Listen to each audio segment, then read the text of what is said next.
Nagtala ang Valencia City sa Bukidnon og labing taas nga ihap sa COVID-19 related deaths sulod sa usa ka adlaw. Samtang usa ka isolation facility sa siyudad puno na tungod sa nagkataas nga COVID-19 cases. Anay report ni Argil Relator.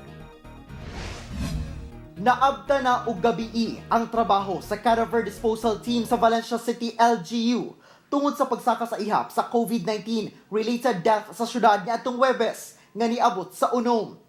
Kini na ang pinakataas nga ihap sa COVID-19 related death sa siyudad sulod sa usa ka adlaw. Apan usa lang ang narecord niadtong adlaw, sanggit ang laing 5. Ginahulat pa ang confirmatory RT-PCR test result dihang nagpositibo sa antigen test.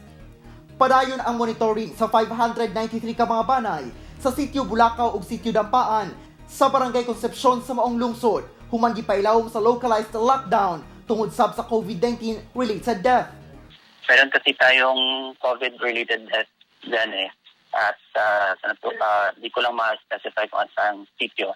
But nag-positive din kasi itong family niya at na-expose din yung mga kapitbahay. At meron din daw nag-positive din na mga kapitbahay. Samtang gi-anunsyo sa LGU nga puno na ang Valencia City Emergency Operations Command Center Isolation Facility karong padayong nagasaka ang COVID-19 cases sa syudad. Meron po rin tayong ibang isolation unit or facility like dyan po sa ating crisis intervention center sa Indangon at yung elementary school din sa Batangan. At open din po yung ating mga barangay isolation unit locator.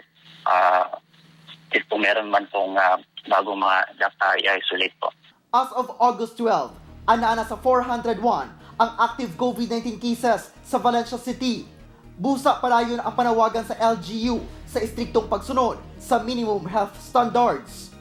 Ako si Argil Relator para sa One Mindanao.